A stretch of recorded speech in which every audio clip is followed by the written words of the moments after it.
আমার গতদিনের ভিডিও যারা দেখেছেন সেখানে আমি আপনাদেরকে বলেছিলাম যে যারা নতুন রাইড শেয়ারে আসতে চান তারা একটু ভেবেচিন্তে রাইড শেয়ারিংয়ে আসবেন। তবে আমি যত যাই বলি না কেন, প্রতিদিন আমার কাছে অনেক মানুষ জিজ্ঞেস করে একটাই কথা, ভাই রাইড শেয়ারিং করতে কী কী লাগে, আমি ঢাকায় এসে রাইড শেয়ারিং করব, আমি একটা প্রফেশনে আসি বর্তমানে, সেটা ছেড়ে দিয়ে আমি রাইড শেয়ারিংয়ে আসব। তাদেরকে আমি যতই বলি না কেন তারা আমাকে একটাই অ্যান্সার দেয়, ভাই আমার দিনে 500 টাকা হলেও হবে, তাও আমি রাইড শেয়ার করব। সো আমি ভাবলাম যে আমি অলরেডি আপনাদের জন্য একটা ভিডিও বানাইছি যে রাইড শেয়ারিং করতে কি কি ডকুমেন্টস লাগে, বাট সেটা হচ্ছে অনেক আগে। সো আজকে আমি ভাবলাম যে আপনাদের জন্য এমন একটা ভিডিও বানাই যে 2026 সালে এসে আপনাদের রাইড শেয়ারিং করতে ঠিক কী কী ডকুমেন্টস লাগবে, যেহেতু আমার বলা না বলার উপর কোনো কিছু ডিপেন্ড করে না, মানুষ রাইড শেয়ারিংয়ে এমনিও আসবে অমনিও আসবে। সো আমার এই একটা ভিডিও দ্বারা যদি আপনাদের উপকার হয় তাহলে ক্ষতি কি, তাই না? তো চলুন আজকে আমি আপনাদেরকে দেখাবো যে 2026 সালে রাইড শেয়ারিং করতে আপনাদের কি কি ডকুমেন্টস লাগবে, কিভাবে আপনারা অ্যাপে রেজিস্ট্রেশন করতে পারবেন। এবং আরেকটা কোয়েশ্চেন যে পাঠাওয়ের অফিস বা উবারের অফিস কোথায়, এইগুলো আপনাদেরকে একটু জানাই দেওয়ার চেষ্টা করব। তো আর বেশি কথা না বাড়াই, চলুন শুরু করা যাক আজকের ভিডিও। আসসালামু আলাইকুম এভরিওয়ান, মটো মিস্ট্রি এর সম্পূর্ণ নতুন আরেকটা ইনফরমেটিভ ভিডিওতে আপনাদের সকলকে জানাই সুস্বাগতম।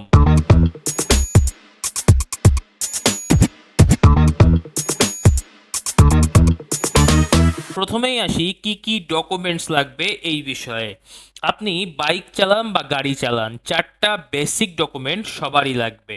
সেটা কি? এক নাম্বার হলো আপনার অরিজিনাল ন্যাশনাল আইডি কার্ড বা এনআইডি। দুই নাম্বার হলো ড্রাইভিং লাইসেন্স। এখানে আপনারা একটা কথা বিশেষ করে মনে রাখবেন, আমাকে আপনারা সবচেয়ে বেশি যে কোয়েশ্চেনটা জিজ্ঞেস করেন যে ভাই লার্নার দিয়ে রাইড শেয়ারিং করা যাবে কি না, অ্যান্সার হচ্ছে না ভাই, লার্নার দিয়ে রাইড শেয়ারিং করা যাবে না। আপনার স্মার্ট কার্ড বা বিআরটিএ থেকে যে ডেলিভারি স্লিপটা দিয়েছে সেটা দিয়ে আপনি রাইড শেয়ারিং করতে পারবেন। তিন নাম্বার হচ্ছে গাড়ির রেজিস্ট্রেশন পেপার বা ব্লু বুক। চার নাম্বার হচ্ছে আপডেটেড ট্যাক্স টোকেন। এখন আপনারা যারা প্রাইভেট কার দিয়ে রাইড শেয়ার করতে যাচ্ছেন, আপনাদের একটা আপডেটেড ফিটনেস সার্টিফিকেট এবং ইন্স্যুরেন্স পেপার লাগবে। আর সরকারি নিয়ম অনুযায়ী বিআরটিএ থেকে একটি রাইড শেয়ারিং এনলিস্টমেন্ট সার্টিফিকেট দেয়, সেটা হলো জরুরি।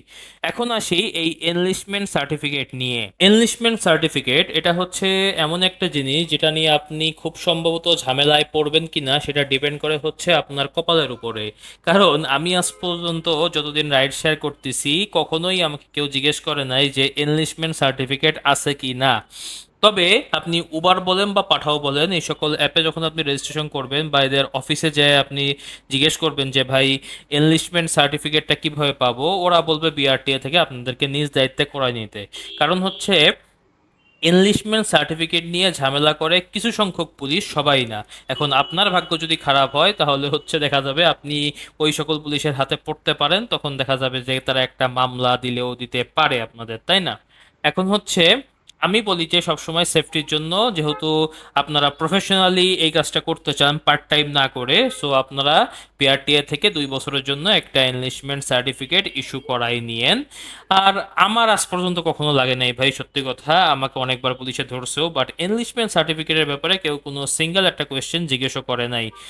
সো এটা টোটালটাই ডিপেন্ড করবে ভাগ্যের উপরে। সো ভাগ্য কোনোদিন খারাপও হইতে পারে, কখনো ভালোও হইতে পারে। এই জন্য সবচেয়ে সর্বোত্তম পন্থা হলো কি, আমার কাগজগুলো সবসময় আপডেটেড রাখা। এই জন্য একটা এনলিস্টমেন্ট সার্টিফিকেট আপনারা করে রাখবেন, বিআরটিএ থেকে ইস্যু করায় রাখবেন, ঠিক আছে? ডকুমেন্টস তো রেডি, কিন্তু অ্যাপে রেজিস্ট্রেশন করবেন কিভাবে? প্রসেসটা একদম সিম্পল।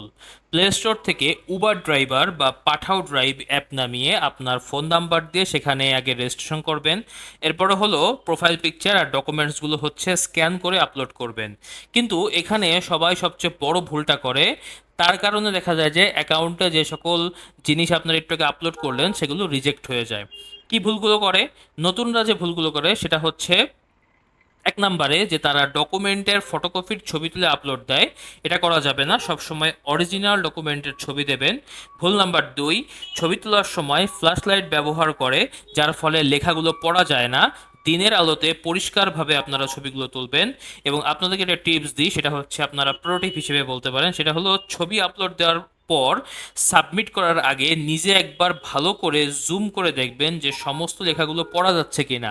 যদি পড়া যায় তাহলেই সাবমিট করবেন, কারণ আপনি যদি পড়তে না পারেন তাহলে অফিসের লোকরা কিভাবে সেগুলো পড়বে বলেন। সো এভাবে করলে আপনার অ্যাকাউন্ট দেখা যাবে 24 থেকে 48 ঘন্টার মধ্যেই অ্যাপ্রুভ হয়ে যাবে ইনশাআল্লাহ। যারা অ্যাপে রেজিস্ট্রেশন করতে চাচ্ছেন না, চাচ্ছেন যে অফিসে গিয়ে সরাসরি রেজিস্ট্রেশন করবেন, তাদের জন্য উবার এবং পাঠাওয়ের অফিসের লোকেশনগুলো আমি আমার এই ভিডিওর পিন কমেন্টে দিয়ে দেবো, সেখান থেকে আপনারা একটু চেক করে নেবেন। তবে উবারের ক্ষেত্রে লোকেশন ভাই একটাই, সেটা হচ্ছে মিরপুর, এবং পাঠাওয়ের ক্ষেত্রে আমি বনানী লোকেশন সহ আরও কিছু লোকেশন আছে যেগুলো, সেগুলো হচ্ছে আপনাদেরকে এই ভিডিওর পিন কমেন্টে প্রোভাইড করব, আপনারা সেখান থেকে একটু চেক করে নেবেন। রাইড শেয়ারিং শুরু করাটা কঠিন কিছু নয়, দরকার শুধু সঠিক গাইডলাইন। আপনার কি এখনো কোনো কনফিউশন আছে? নিচে কমেন্ট করে জানান আপনার কনফিউশনগুলো। ভিডিওটা যদি আপনাদের কাছে হেল্পফুল মনে হয় তাহলে ভিডিওটা একটা লাইক করে দিবেন। যদি বেশি হেল্পফুল মনে হয় তাহলে হচ্ছে ফ্রেন্ডস এবং ফ্যামিলির মধ্যে শেয়ার করে ছড়িয়ে দেবেন, এবং এই ভিডিওটা তাদের কাছেই বিশেষ করে শেয়ার করবেন যারা হচ্ছে নতুন রাইড শেয়ারিংয়ে আসতে চায় এবং তারা জানে না যে কি কি ধরনের ডকুমেন্টস লাগে। আর এই ভিডিও দেখার পরে তাদের যাবতীয় কনফিউশন ইনশাল্লাহ দূর হয়ে যাবে। আর এমন ধরনের ইনফরমেটিভ ভিডিও নিয়মিত পেতে চ্যানেলটাকে সাবস্ক্রাইব করে রাখুন, এবং যারা ফেসবুক পেজ থেকে ভিডিওটা দেখছেন তারা ফেসবুক পেজটাকে ফলো দিয়ে রাখুন। দেখা হচ্ছে পরের অন্য কোনো ভিডিওতে। আল্লাহ হাফেজ।